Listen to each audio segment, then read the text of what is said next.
하나님, 모든 감사를 드립니다. 저희들 7개월을 보내게 하시고 8월 첫 주에 주님 앞에 나와서 예배를 드립니다. 이제 이 예배 가운데 함께하여 주시고, 부족한 사람 섰지만 인간의 부족함 감춰주시고 오직 하나님의 놀라운 말씀이 선포될 수 있도록 인도하여 주시옵소서. 예수님 이름으로 기도합니다. 아멘. 우리는 지난 구약 시간에서 그 에스라에 의해서 주도된 제2차 포로 귀환의 준비 과정이 결국 이루어져서 예루살렘에 귀환하게 되는 모습을 보았습니다. 그것을 보면서 우리는 하나님의 손이 임하는 사람, 즉 하나님의 능력과 은혜가 임하는 사람의 특징에 관해서 우리가 말씀을 나누었습니다. 이제 오늘은 에스라서 10장이 오면서 오늘로 에스라서는 마치게 되고 다음 주가 되겠죠. 다음에 구약 시간에는 우리가 느헤미야로 시작하게 됩니다. 이제 오늘 본문은 이제 이 에스라의 그 모든 상황에 대해서 이제 정리해 나가는 과정이 있는 것이죠. 한번 뒤로 잠깐 정리해 보면 1장에서 6장까지 이제 1차 포로 귀환한 후에 예루살렘 성전을 스룹바벨 성전이라고 불리우는 그 성전을 다시 짓는 그런 일 가운데 있었던 것이고, 이제 이 에스라서를 진 에스라가 7장부터 등장하면서 에스라의 그 영적 개혁에 관해서 말씀을 우리가 나누고 있는 것이죠. 자, 그래서 이 제2차 포로 귀환 후에 예루살렘 성전에서 감격스러운 제사를, 예배를 에스라가 드리게 되죠. 그러나 예배를 드린 다음에 그 1차 포로 귀환 때 이미 온 사람들의 상황을 보니까 이 방백들의 보고 가운데 이스라엘 백성들이 이제 온전한 신앙생활을 하지 않고 있다는 것을 알게 되는 것이죠. 이스라엘 백성은 물론 이려니와 제사장들과 레위 사람들 같은 지도자급에서도 온전한 신앙생활을 하지 않게 됩니다. 그래서 가장 이들이 한 가증한 일 가운데는 이방 여자들을 아내와 며느리로 삼게 되는 것이죠. 하나님 제일 싫어하시는 것을 그 사이에 또 하고 있었던 것입니다. 이런 어두운 현실에서 에스라는 결국 이 영적 개혁을 완전히 이루기 위해서 이제 오늘의 몸부림을 치고 있는 모습이 나오는데, 그래서 오늘은 영적으로 새로워지려면 이러는 제목으로 이제 3단계로 말씀을 나누고자 합니다. 그러니까 3가지가 아니라 1단계 다음에 2단계로 가고 3단계로 가는 그 과정을 봐야 한다는 것이죠.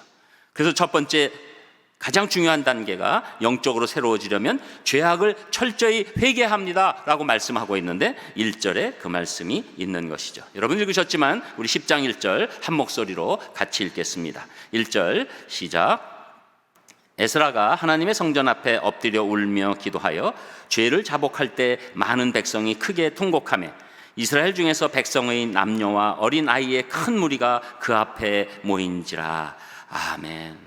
하나님께서는 이미 모세를 통해서 이방 족속과의 통혼을 금하셨는데 이스라엘 백성들 타락해서 이런 정말 최악의 상황으로 오게 된 것이죠. 물론 전부 다 그런 것은 아니지만 그 일부에서 이런 일들을 저지르로 말미암아 이스라엘 백성의 순수성을 잃어가려는 그런 일이 일어난 것입니다. 여러분, 인간적으로는 당연히 이해할 만한 수도 있어요. 왜냐하면 이미 그 땅은 이제 다른 족속들이 차지하고 있으면서 정말 거기서 살려면 이들과 협조를 구해야 되니까 또 뭐 결혼도 하고 우리가 그렇게 했습니다라고 변명할 수도 있겠죠. 그러나 절대로 그럴 수 없는 이유는 이미 이들이 지금 바벨론에서 왜 70년 노예 생활을 했습니까? 왜 포로 생활을 했습니까? 그렇게 하나님의 뜻에 어긋나서 우상을 섬기고 그리고 이방 여인을 드리는 그런 죄악 때문에 이 70년 동안 포로 생활한 것 아닙니까? 근데 와서 또 그렇게 되는 거예요. 여러분, 이 모습을 보면 우리 인간의 이 죄악이 얼마나 끈질긴지 알게 되는 것이죠. 여러분, 어떤 분들은 그냥 죄악을 가볍게 여깁니다. 그리고 그것은 금방 또 내가 끊으면 끊는 거야 뭐 이런 식으로 생각하기 쉽지만 이 죄악은 너무나도 집요하고 끈질기고 그 배후에 사단이 인간을 망치려고 준비하고 있기 때문에 엄청난 일들이 일어나는 것이죠. 여러분, 또 인간의 죄악은 이 죄가 막 수도 없잖아요. 그 가지수로 보면. 그런데 사람마다 몇 가지 죄로 돌려서 짓는 거예요. 특별히 몇 가지 중에서도 제일 약한 한 가지가 있는 것입니다. 그것을 집중적으로 끈질기게 짓는 것이 이 죄악의 성질이 되는 것이죠. 남의 죄는 편하게 얘기하죠. 그러나 자기 죄로 들어가면 끈질기게 붙들고 늘어지는 그 사람마다의 그 특성적인 깊은 죄성이 있다는 것을 우리가 철저히 알아야 합니다. 그래서 안심하고 나는 뭐 죄랑 상관없는 사람이야, 이렇게 생각하는 사람 이미 큰 위험성을 노출하고 있는 것이죠. 1절에서 이런 상황을 파악한 에스라가 하나님의 성전 앞에서 엎드려 울며 기도하면서 죄를 자복했다고 말씀하는 거죠. 어느 곳에서도 에스라가 죄를 진 모습이 없습니다. 그런데 에스라는 하나님의 성전 앞에서 엎드려 울며 기도하여 죄를 자복했다. 에스라는 지금 이스라엘 백성들, 이스라엘 민족의 죄악을 자기 죄악으로 받은 것입니다. 그리고 그것을 자복하면서 그것이 한두 시간이 아니라 꽤 오랜 시간 그 기도를 드렸을 때 많은 백성에게 울림이 온 것이죠. 그러니까 이어서 1절에 많은 백성이 크게 통곡하며 이스라엘 중에서 백성의 남녀와 심지어 어린 아이의 큰 무리가 그 앞에 모여서 통곡하고 있는 것이죠.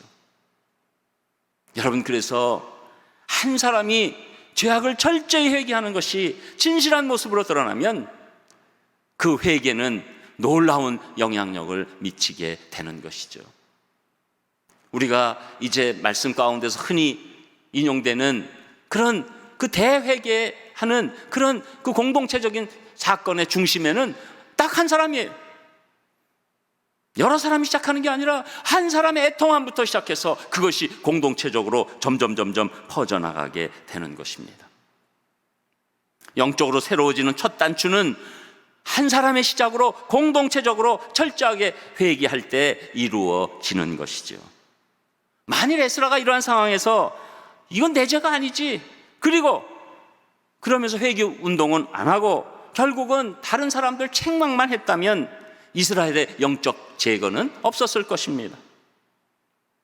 이스라엘의 철저한 회개와 중보 기도와 이런 모든 모습들이 정말로 자기 모든 것 찢는 기도 가운데 나아갔을 때 어린아이까지 거기에 감동이 임하고 영적 자극이 일어나니까 전민족적인 회개 운동이 일어나게 되는 것이죠. 참 놀라운 일입니다. 여러분, 국가적인 어려움이 있을 때 사실은 우리는 여러 가지 노력들을 하죠. 그러나 교회가 가장 해야 될 일이 무엇입니까? 하나님 앞에서 진정한 회개가 공동체적으로 일어날 때 그 사회가 놀랍게 하나님의 은혜를 받는 것입니다. 여러분, 어떤 때는 우리 교인들이 더 기도해야 된다는, 어떤 분들은 우리가 뭐 잘못한 게 뭐 있어요? 왜 우리는 맨날 그렇게 대표를 해서 뭐 회개해야 되고? 그게 아닙니다. 말씀을 보면 오늘 에스라처럼 내가 그 죄악에 들어가지 않았을지라도 우리 지금 민족이 짓고 있는 죄가 내 죄악이다라는 생각 가운데 철저한 회개 운동이 일어나고 그 회개 기도가 일어날 때 그 국가와 민족을 살리게 되는 줄 믿습니다. 여러분, 이런 이 회개 과정을 신약에 와서는 사도 바울은 이렇게 말합니다. 고린도후서 5장 17절에 보면 누구든지 그리스도 안에 있으면 새로운 피조물이라, 이전 것은 지나갔으니 보라 새 것이 되었도다. 여러분, 이것은 우리가 예수님 믿고 새 존재가 되는 것도 있지만 우리는 매일매일 하나님 앞에 우리의 부족함과 죄성을 드러내고 회개했을 때 우리는 매일매일 새로운 존재가 되는 것입니다. 그리고 그 새로운 존재를 통해서 하나님은 나라를 이끌고 민족을 이끌어 가시는 거지요. 영적으로 새로워지려면 오직 예수 그리스도의 보혈 안에서만 가능한 줄 믿습니다. 그곳에서 우리의 온전한 회개가 이루어지는 것이지요. 왜냐하면 누구든지 영적으로 회개하고 하나님 앞에, 주님 앞에 나가게 되면 주님의 보혈로 우리의 죄가 씻어지고 새로운 피조물로 다시금 일어나게 도와주시기 때문입니다. 죄라는 것은 이 죄로 오염된 사람의 그 오염력도 크지요. 그러나 더 큰 것은 철저하게 회개하는 한 사람의 감화력이 더 큽니다. 그 감화력이 하나님은 믿는 자들로, 이 공동체로, 교회로부터 시작되기를 원하시는 거죠. 여러분, 지금도 이 코로나 방역 기간 이 과정을 보면 교회가 억울한 게 굉장히 많아요. 그래서 뭐 지금도 사실 이 뭐 여러 가지 공연도 있고 뭐 이러는 가운데 막 그래도 진행이 됩니다. 그래서 우리는 그냥 온라인뿐이 드리지 못하고 그냥 뭐 큰 교회 작은 교회 할 것 없이 19명 있어야 된다 뭐 이러니까 억울한 면이 있지요. 근데 이럴 때 우리가 그것을 공격하고 따지고 왜 이랬냐 저랬냐 뭐 우린 못한다 뭐 데모하고 막 이럴 일이 아닙니다. 그럼에도 불구하고 이 민족의 부족함과 죄악은 다 우리의 죄악입니다라고 회개하고 기도할 때 하나님께서 그 공동체부터 은혜를 주시기 시작하고 나중에는 그 민족까지 하나님께서 은혜를 베풀어 주실 줄 믿습니다. 여러분, 세상은 말씀을 모릅니다. 세상은 하나님을 모릅니다. 그런데 마치 그들이 그것을 다 아는 사람처럼 취급하면서 우리가 마치 세상의 방법대로 이기려고 생각한다는 것은 큰 오산입니다. 우리가 하나님 앞에 일어날 수 있는 유일한 길은, 우리가 또 처음 그 1단계적인 일은 우리를 다시금 돌아보고 또 우리 공동체 또 우리 민족까지도 또 더 나가면 이 전 세계에 있는 이 인류의 부족함까지도 우리가 다 안고 그 부족함을 향해서 하나님 앞에 회개 기도하고 철저하게 기도하고 나아갈 때 하나님께서 영적으로 새로워지고 그 복을 우선적으로 그 공동체에게 주실 줄 믿습니다. 저는 이 어려운 코로나 시간이지만 오히려 이 시간에 우리가 부족한 것은 무엇이었나, 또 우리 공동체가 부족한 것은 무엇이었나, 우리 사회가 부족한 것은 무엇이었나 철저하게 회개하면서 영적으로 새로워지는 우리 사랑하는 산상의 성도님들, 우리 산상교회 되기를 주님의 이름으로 축복합니다. 그리고 2단계로 넘어가서 영적으로 새로워지려면 그럼에도 불구하고 소망 가운데 나가야 한다고 말씀하는데 그 말씀이 2절에 나오는 것이죠. 우리 2절도 같이 읽겠습니다. 2절 시작. 엘람 자손 중 여이엘의 아들 스가냐가 에스라엘에게 이르되 우리가 우리 하나님께 범죄하여 이 땅 이방 여자를 맞이하여 아내로 삼았으나 이스라엘에게 아직도 소망이 있나니. 아멘. 엘람 자손 중 여이엘의 아들 스가냐라는 사람이 2절에 갑자기 나타납니다. 그러면서 뭐라고 얘기합니까? 우리가 우리 하나님께 범죄하여 이 땅 이방 여자를 맞이하여 아내로 삼았으나 이스라엘에게 아직도 소망이 있습니다. 이런 놀라운 선포를 하는 거예요. 1단계인 철저한 회개 후에 그냥 쓰러져 있으면 안 되고 소망이 있다는 것을 알려야 한다는 것이죠. 사실 율법에 충실한 제사장 에스라가 예루살렘으로 귀환한 그 주요 목적, 당연히 예배를 회복하는 것도 있지만 두 번째로는 백성들을 향한 율법 교육이었습니다. 말씀 교육이죠. 그래서 에스라를 학사 에스라라고 하는 것은 지금으로 말하면 성경의 박사인 에스라가 성경을 가르치는 그 중요한 역할을 맡고 있는 것입니다. 당시 60년 전에 페르시아에서 1차 귀환한 자들은 귀환 직후에는 신앙생활에 처음에 열정과 헌신으로 임했죠. 우리가 에스라서 1장에서 6장까지 다 본 거 아닙니까? 성전을 짓고 예배를 하고 그런 열정이 있었어요. 그러나 세월이 지나면서 그 열정과 헌신은 다 사라졌습니다. 대신 그들은 율법이 금지하고 있는 이방 여인과 결혼하고 가증한 일을 행하게 된 것이죠. 그런 상황에서 경건한 신앙이 회복된다는 것은 실로 어려운 일이지요. 그런데 하나님께서는 이 에스라가 고군분투할 때 에스라만 그냥 남겨놓으신 게 아니라 바로 오늘 이 영적 부흥을 일으킬 하나님의 사람 스가냐를 예비해 주셨습니다. 여러분, 스가냐라는 그 이름은 여호와께서 거하심이라는 뜻이 되는 것이죠. 그래서 이제 2절에 보면 이 스가냐가 에스라엘에게 아주 담대하게 말합니다. 우리가 하나님께 범죄하여 이 땅 이방 여자를 맞이하여 아내로 삼았으나 이스라엘에게 아직 소망이 있습니다 라는 놀라운 선포예요. 에스라도 지금 지쳤어요. 에스라도 지금 마음이 힘든데 어찌할 바를 모르고 있는 거예요. 그런데 스가냐가 소망이 있다고 얘기를 하는 것이죠. 여러분, 이것은 우리가 흔히 듣는 그냥 일만 터지면 괜찮아 잘 될 거야 이런 근거 없는 그런 낙관주의가 아닙니다. 스가냐는 하나님 앞에 기도한 사람이고 이미 같이 회개하면서 하나님으로부터 말씀을 받고 소망을 받은 사람이니까 대표자인 에스라에게 우리에게 아직 소망이 있다라고 선포할 수 있는 놀라운 말씀을 하게 되는 것이죠. 그러면 여러분, 소망의 근거가 무엇입니까? 라고 저에게 질문을 하시겠죠. 교회에서도 가보면 기도하다가 그냥 잘 될 테니까 하고 그냥 이렇게 기도도 하시는 거 아니에요? 뭐 이렇게 얘기하시는 분들이 있을지 모르지만, 여러분, 이 교회 공동체에서 또 말씀 안에서 우리가 소망을 얘기하는 것은 근거가 없는 것이 아닙니다.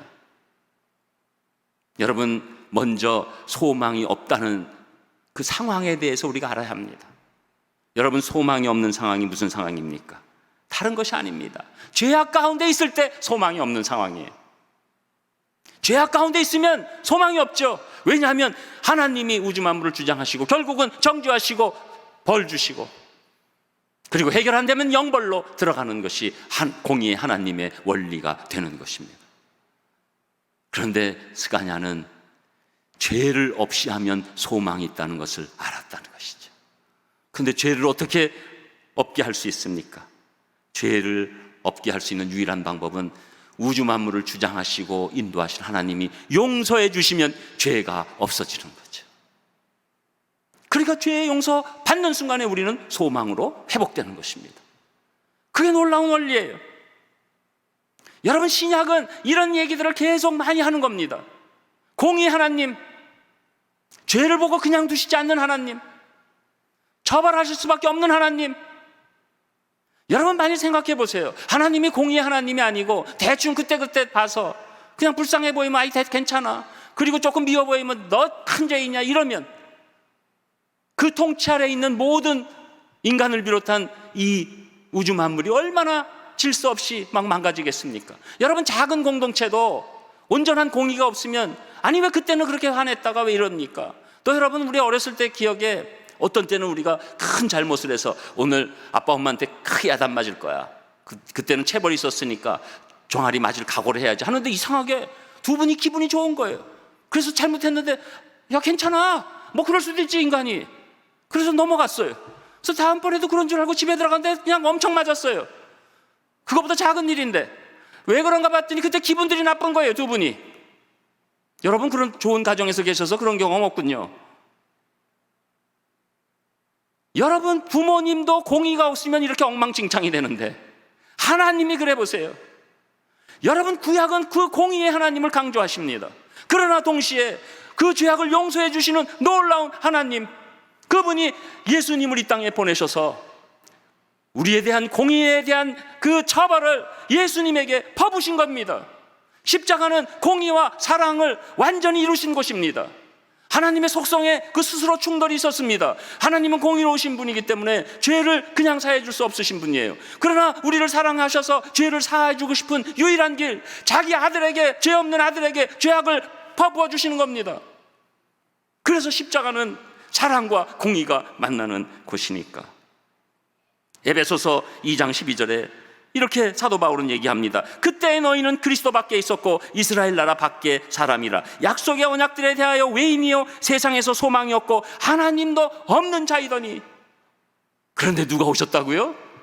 예수님이 우리에게 오신 겁니다. 그러므로 죄가 있으면 소망이 파괴되는 것이고 죄가 소망과 공존할 수 없는 것이니까 죄와 소망은 원수관계입니다. 그러나 스가냐는 이미 구약의 말씀 가운데서 알았어요.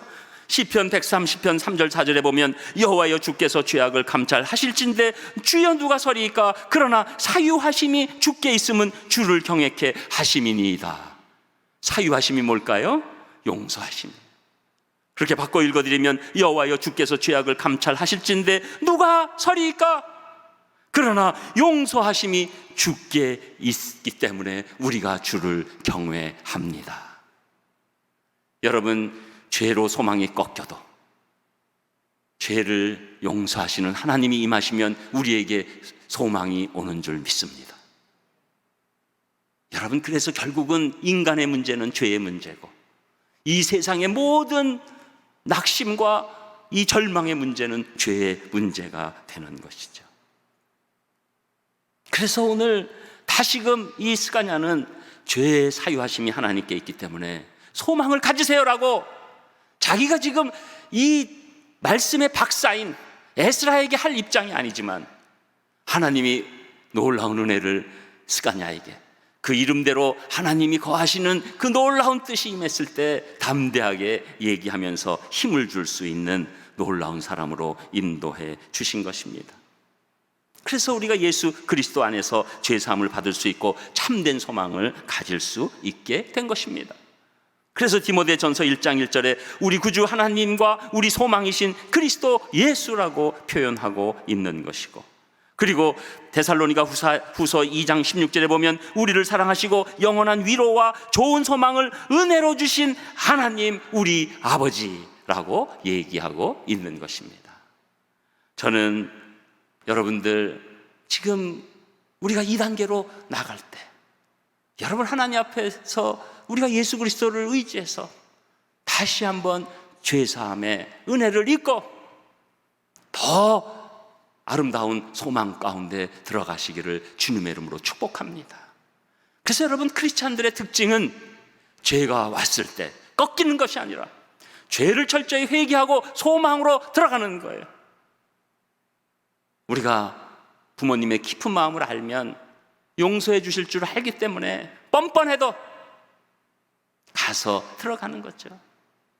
우리가 예수님의 비유 가운데 그 탕자된 아들 뻔뻔하잖아요. 그 자기도 아니까 뻔뻔하니까 그냥 저를 아버지 종으로 써주세요 라고 갔지만 그 아버지가 용서하시고 오히려 이 먹을 것을 막 동물들을 잡아서 막 기뻐하고 금가락지를 껴주는 그 아버지 하나님을 향해서 우리가 다시 일어나야 될 줄 믿습니다.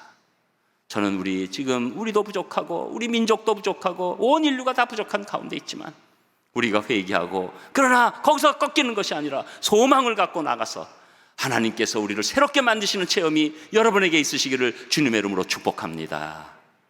그리고 3단계로 가서는 영적으로 새로워지려면 우리가 말씀에 절대적으로 순종해야 된다고 3절에서 5절까지 나옵니다. 우리 3절에서 5절도 한 목소리로 같이 읽겠습니다. 3절 시작. 곧 내 주의 교훈을 따르며 우리 하나님의 명령을 떨며 준행하는 자의 가르침을 따라 이 모든 아내와 그들의 소생을 다 내보내기로 우리 하나님과 언약을 세우고 율법대로 행할 것이라. 이는 당신이 주장할 일이니 일어나소서 우리가 도우리니 힘써 행하소서 하니라. 이에 에스라가 일어나 제사장들과 레위 사람들과 온 이스라엘에게 이 말대로 행하기를 맹세하게 하매 무리가 맹세하는지라. 아멘. 자, 3절에 보면 스가냐의 말에는 의지를 꺾을 수 없는 단호함이 드러난 겁니다. 내 주의 교훈을 따르며 우리 하나님의 명령을 떨며 준행하는 자의 가르침을 따라 이 모든 아내와 그들의 소생을 다 내보내기로 우리 하나님과 언약을 세우고 율법대로 행할 것이니라. 여기에 타협이 없습니다. 왜? 이것은 하나님의 말씀이기 때문에 그렇습니다. 여러분, 이 세상에서는 우리 크리스찬들이 사실 그 상황 따라서 긍휼함을 갖고 타협할 수 있습니다. 지금 대한민국도 정치 영역에서 타협이 사라지니까 어렵지요. 그러나 우리가 절대 타협할 수 없는 한 부분, 그것은 하나님의 말씀이에요. 그것은 우리가 가감하거나 변질시킬 수 없습니다. 여러분, 이것이 우리가 가져야 될 궁극적인 신앙이에요. 여러분, 이 말씀 따라서 그것을 아름답게 우리가 깨닫게 하는 것이 신학입니다. 그러나 신학이 신학의 이름으로 하나님의 말씀을 가감하고 자기의 뜻으로 막 변질시키면 하나님이 그것을 그대로 놔두실 리가 없는 거죠. 그러니까 스가냐가 지금 그 얘기를 학사 에스라에게 놀랍게, 사실 자기 입장에서 할 일이 아니지만 담대하게 얘기합니다. 여기서 언약을 세운다의 언약이라는 단어는 원어로 보면 이 둘로 잘림을 당해도 괜찮다, 그 뜻이에요. 둘로 잘림을 당해도 괜찮다. 한마디로 목숨을 걸고 그 말씀을 지켜야 된다는 것이죠. 여러분, 일반적인 약속과 하나님과의 언약이 다른 게 이겁니다. 하나님의 언약은 하나님이 우리에게 주신 그 약속의 말씀들은 완벽하기 때문에 그것을 변개하거나 다른 쪽으로 바꿀 수 없는 것이죠. 여러분, 자유주의 신학의 문제가 무엇입니까? 그것은 인간의 눈으로 하나님의 말씀을 재단하는 겁니다. 홍해가 갈라진 거 그런 일 없어. 그 옆에 있는 갈대밭으로 걸어갔는데 꼭 홍해가 갈라지는 것처럼 그렇게 걸어간 것처럼 보여서 그런 거야. 그렇게 얘기합니다. 그래서 우리 인간의 이성으로 이해할 수 없으면 빼버립니다. 그러니 그 말씀이 무슨 힘이 있겠습니까? 그러나 하나님의 언약, 하나님의 말씀은 우리가 그대로 지켜야 된다는 것을 지금 스가랴는 에스라에게 말씀하고 있고, 4절에 보면 이는 당신이 주장할 일이다. 에스라도 지금 꺾였어요, 마음이. 그러나 스가랴가 오히려 이것이 바로 당신의 일이다. 여러분, 우리 목회자들이 꼭 알아야 되는 것은 말씀을 온전히 전하는 것이 당신의 일이다. 그게 1번의 일이에요. 하나님의 말씀을 말씀대로 전하는 것이 진정한 목회자입니다. 거기에 자기 환경, 자기의 무슨 정치적인 상황, 이유, 또 교인 중에 누가 미운 사람이 생기니까 그 미운 사람 들으라고 얘기하고, 또 교회가 재정이 약하니까 재정 좀 더 와야 되겠다고 얘기하고, 말씀이 자기 방편으로 쓰이는 그런 일이 있으면 하나님께서 절대 용납하지 아니하시는 거죠.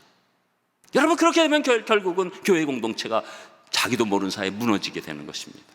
이 믿음의 공동체가 사는 것은 하나님의 말씀이 말씀대로 살 때 그 공동체가 온전히 서고, 작은 것 같아도 나중에 보면 엄청난 영향력을 하나님의 능력에 의해서 발휘되게 될 줄 믿습니다.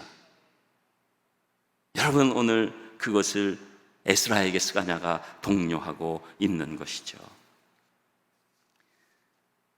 그러면서 자기가 돕겠다. 여러분, 하나님의 이런 놀라운 사역에 말씀대로 나가야 되고, 동시에 공동체가 같이 도우면서 나갈 때 그때 놀라운 힘이 임하게 되는 것이죠. 그러니까 5절에 에스라가 용기를 얻은 거예요. 일어나서 제사장들과 레위 사람들과 온 이스라엘에게 이 말대로 행하기를 맹세하게 하며 무리가 맹세하는지라. 여러분, 얼마나 놀라운 일입니까? 이 스가랴의 오늘의 역할. 그러니까 힘을 얻고 이제 우리 말씀대로 살자, 우리가 진짜 순종해보자, 그런 결심이 일어난 거죠. 여러분, 신약의 교회도 마찬가지입니다. 말씀이 온전히 선포되면 성령님이 우리 마음을 움직이시면서 세상 보면 절대로 그 말씀 따를 수 없어요. 그러나 말씀을 받으니까 이제는 내가 말씀대로 살아봐야지, 그런 놀라운 용기가 생기고, 그 용기가 나갔을 때 이제 영적으로 새로워지면서 그 사회에 놀라운 영향력을 미치고 그 사회까지 변화시키는 귀한 역사가 일어나게 되는 줄 믿습니다. 그러니까 여러분, 오늘은 5절까지지만 이 뒤에 있는 것 제가 여러분 읽는 거를 덜 귀찮게 해드리려고 좀 얘기를 해드리면, 에스라는 백성들에게 3일 내에 예루살렘 성전에 집합하라고 용기 있게 얘기합니다.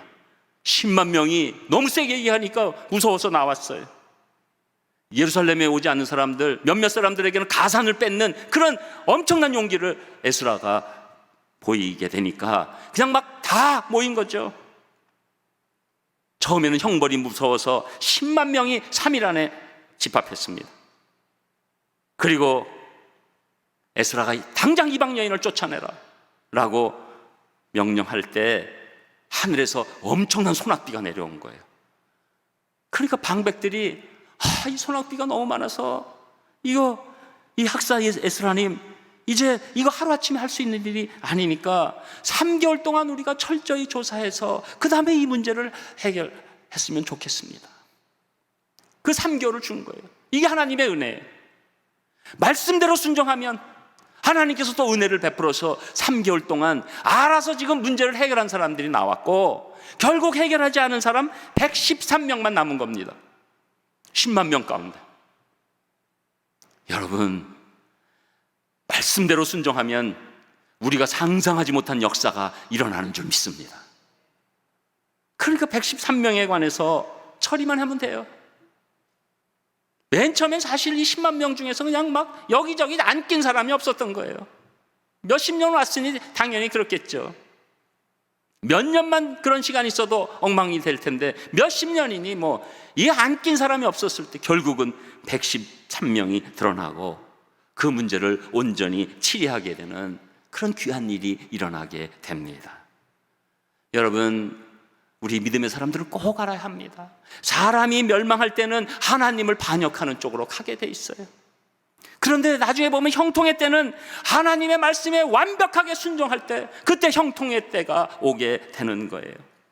한마디로 반역을 계속하면 망하는 것이지만 말씀의 순종을 계속하면 자기도 모르는 형통이 임하게 되는 것입니다. 형통은 결과예요. 붙여주시는 거예요. 처음부터 순종이 나 형통을 위해서 이럽니다 한 거 아니에요. 그저 말씀에 순종했더니 하나님이 형통을 복으로 주시는 거예요. 이게 영적 원리예요. 여러분, 과거에 이사야가 22장 12절에 보면 그날의 주 만군의 여호와께서 명하사 통곡하며 애곡하며 머리털을 뜯으며 굵은 배를 따라 하셨거늘, 이런 말을 이사야가 합니다.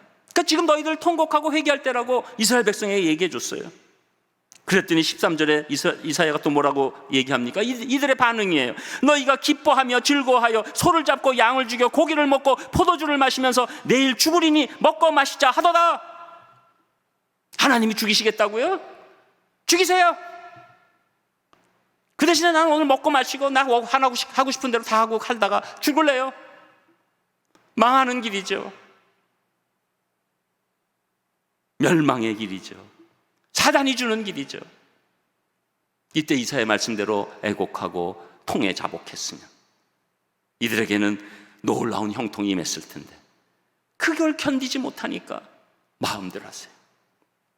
여러분, 요 사이도 우리가 이렇게 온라인으로 예배를 드리는 상황이 되니까 애매하게 이 경계선에 있던 분들은 이 신앙을 자꾸 떠나갑니다. 이 세상 뭐 있어? 그리고 결국은 교회 예배도 프로그램 중에 하나야. 뭐 돌리면 하나, 걸리면 나오는 거고, 뭐 그게 예배가 뭐 일종의 그냥 보통 쇼랑 비슷한 거 아니야? 그러면서 자기 스스로 멸망의 길을 들어가고 있습니다. 여러분, 환난은 오히려 믿는 자에게는 믿음을 더 주시고 믿음이 없는 자는 멸망하도록 놔두시는 거예요. 이 기간을 우리는 소중히 여겨야 합니다. 여러분, 우리 생각에는 환난이 없으면 신앙이 좋아질 것 같잖아요. 막 선교도 잘 될 것 같잖아요. 그러나 환난의 시간에 오히려 놀라운 회개와 차복과 그리고 진정한 믿음이 드러나고 말씀에 순종하는 모습이 드러나면서 형통이 무엇인지 알게 해주시고 그렇지 않은 상황에 멸망이 무엇인지 깨닫게 해주시는 것입니다. 저는 오늘 말씀을 받는 우리 산상의 성도님들, 우리 부족함을 인정하고 회개하면서 그리고 거기서 넘어지는 게 아니라 오히려 소망 가운데 거하면서 여러분, 오늘 받은 말씀이 나에게 온 것으로 알고 절대적으로 여러분 개인별로 말씀에 순종하시는 귀한 분들 되셔서 영적으로 쓰러져 갈 때 여러분들은 영적으로 새로워지는 놀라운 분들 되시기를 주님의 이름으로 축복합니다. 기도하겠습니다.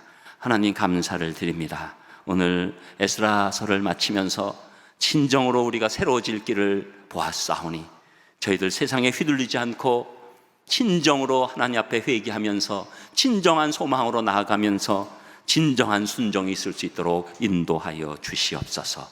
예수님 이름으로 기도합니다. 아멘.